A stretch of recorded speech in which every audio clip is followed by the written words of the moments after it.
जिसमें 150 क्वेश्चन आए और कहते हैं हूबहू आए, नंबरिंग भी उनका मिल गया है, तो निश्चित रूप से 100% ये पेपर आउट हुआ है। अशोक गहलोत जी की सरकार ने सब पेपर लीक कराए। तो सीबीआई किस काम की है? क्या पिछली बार भी सुप्रीम कोर्ट का बहाना लेकर के सुप्रीम कोर्ट से एक आदेश लेकर के बच गए थे, वरना पिछली बार भी नीट का पेपर तो आउट हुआ। एनटीए कह रहा है 150 हूबहू क्वेश्चन आ रहे हैं कि हम जांच नहीं कर सकते कहाँ क्या घटना होगी। ये कोई बात नहीं, 20 साल के बाद का भी मर्डर का राज खुलता है। राजस्थान की सियासत में नीट पेपर लीक मामले ने एक बार फिर उबाल ला दिया है। दरअसल पीसीसी चीफ गोविंद सिंह डोटासरा ने सरकार और जांच एजेंसियों पर सीधा हमला बोला है। डोटासरा का कहना है कि एडीजी के बयानों से तो ये साफ होता है कि पेपर लीक हुआ है। वहीं उन्होंने तीखे सवाल दागते हुए पूछा कि अगर पेपर केरल से आया है तो इसकी चर्चा क्यों नहीं हो रही है। मेरा तो मानना है कि 100% पेपर लीक हुआ है। डोटासरा ने मांग की कि इस मामले में तुरंत एफआईआर दर्ज हो और जांच करे सीबीआई। और एडीजी जो विशाल बंसल जी हैं, उनके जो बयान कल के हैं, उससे खुद से ही स्पष्ट हो रहा है कि पेपर आउट हो गया। लेकिन एक जिम्मेदार अधिकारी अगर ये कहे कि सबके पास आ गया, इसका मतलब आउट नहीं है, मतलब हास्यास्पद है। मैं समझता हूँ कि 150 क्वेश्चन अगर पहले से तय हो, और वो जो पीडीएफ जिसको बता रहे हैं कि केरला से आई, सीकर में आई या और कहीं आई, उसी की चर्चा क्यों है? हर कोचिंग वाला अपने गेस पेपर बनाता है, तो उसकी चर्चा क्यों नहीं है? और केवल उस केरला से आई हुई पीडीएफ जिसमें 150 क्वेश्चन आए और कहते हैं हूबहू आए, नंबरिंग भी उनका मिल गया है, तो निश्चित रूप से 100% ये पेपर आउट हुआ है। लेकिन राजस्थान में एक परसेप्शन बनाया गया था हमारी सरकार के समय कि साहब ये तो चला करके सरकारें जो है वो पेपर लीक कराती हैं, और अशोक गहलोत जी की सरकार ने सब पेपर लीक कराए।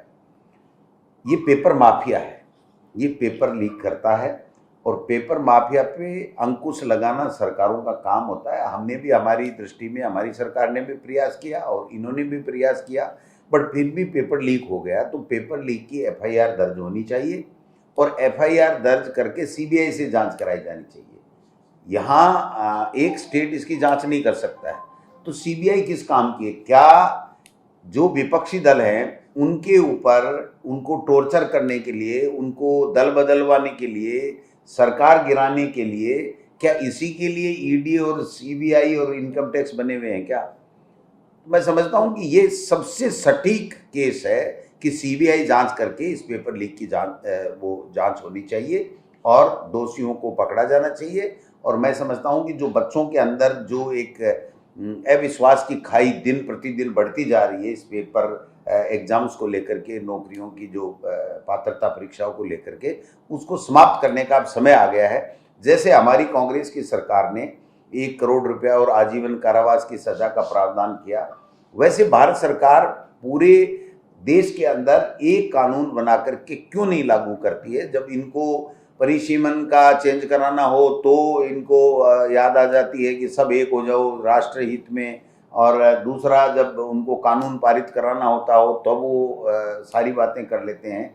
तो जब कांग्रेस पार्टी ये कह रही है, पूरा विपक्ष कह रहा है इसके ऊपर कड़ा कानून बने और इसकी सीबीआई पे जांच होकर के दूध का दूध पानी का पानी होना चाहिए, जिससे इन परीक्षाओं के प्रति बच्चों में और अभिभावकों में विश्वास बढ़े, तो वो काम इनको करना चाहिए, लेकिन इनको करना नहीं है। जो मेरे संज्ञान में आया है कि राजस्थान के जो मुख्यमंत्री जी और अधिकारी ये चाहते हैं कि हमारे ऊपर बला नहीं आए, और ये केरल में रिपोर्ट दर्ज होनी चाहिए। भाई क्यों होनी चाहिए केरल में दर्ज? यहाँ जब लोगों ने पेपर लीक होकर के पढ़ा है और उससे पेपर के आधार के ऊपर उन्होंने एग्जाम दी है, तो फिर रिजल्ट तो यहाँ भी प्रभावित हुआ ही है, दूसरी जगह भी हुआ। तो सुनने में आ रहा है कि 20 से ज़्यादा लोगों को एसओजी ने पकड़ रखा है, लेकिन पकड़ करके उस पर कार्रवाई क्या कर रहे हैं और कौन सी धारा में, कौन से मुकदमे में पकड़ा, समझ से बाहर है। तो मैं समझता हूँ कि ये पूरी तरीके से ये सरकार जो है वो फेल है, और पेपर लीक पूरी तरीके से हुआ है। भारत सरकार को भी इसमें सोचना चाहिए, और नीट की एजेंसी जो जिस को चेयरमैन बना रखा है, जिस शख्स की जो हमें रोजाना बताता है यहाँ पर ये पार्टी जीत रही है, यहाँ पर ये पार्टी जीत रही है, उनको तो अब तक आकर के कह देना चाहिए साहब पेपर आउट हो गया और हम इसको दोबारा कराएंगे।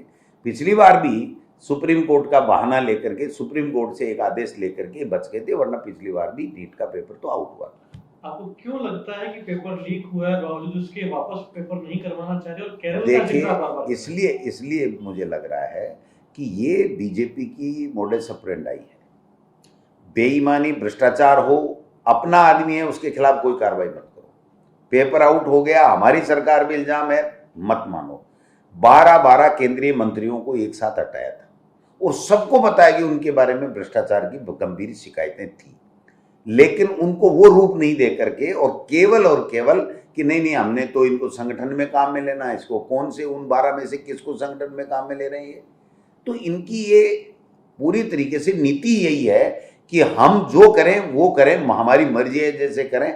हमको नहीं मानना तो नहीं मानना, क्या कर लोगे आप बताओ? जब डबल इंजन की सरकार है, न ये सरकार करेगी न केंद्र की करेगी, तो अफगानिस्तान वाले तो इस पर मुकदमा दर्ज करने से रहे, तो क्या करेंगे? कितने दिन चला? यही किरोड़ी लाल जी छोटी छोटी बात के ऊपर कितना बड़ा आंदोलन करते थे, कितनी बात करते थे, ऐसा ही भर्ती का ऐसे मूंछ का बाल बनाया। कोई बात नहीं, अगर बेईमानी हुई है, वो निरस्त हुई है, सुप्रीम कोर्ट ने निरस्त कर दी तो ठीक है, लेकिन आज वो क्यों नहीं बोल रहे कि बच्चों के भविष्य, उनको बच्चों के भविष्य से मतलब नहीं है सरकार को, इनको तो अपने भविष्य से मतलब है। और मैं तो समझ रहा हूँ कि अब कुछ होने वाला है, कुछ बड़ा होने वाला है। जो होगा, कब होगा, क्या होगा, सबे नज़दीक दिखता है।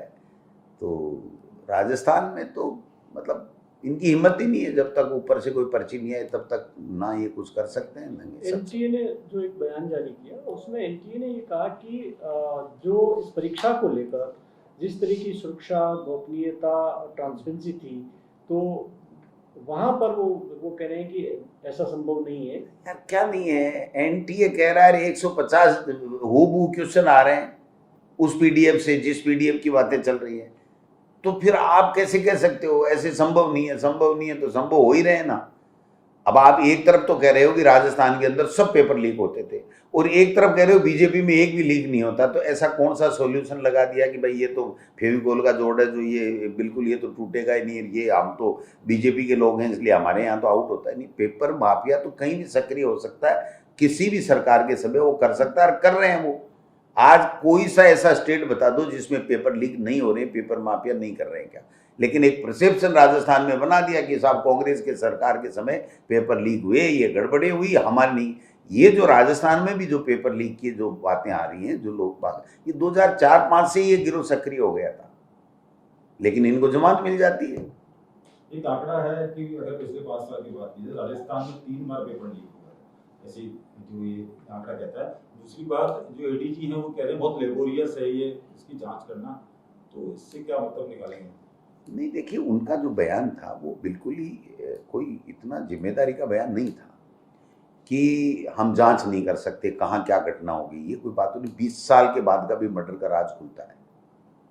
चोरी, बेईमानी, जब साइबर जो अपराध होते हैं देश में, कहाँ किस कोने में कहाँ से करते हैं, वो ही सारे जब ट्रेस आउट होते हैं, तो पेपर लीक मतलब जो छात्रों के भविष्य के साथ में खिलवाड़ है, वो लेबोरियस काम हो गया। तो दूसरा कौन सा अच्छा काम है वो बता दो कि साहब आपके लिए इम्पोर्टेंट काम कौन सा है, वो करना आपको।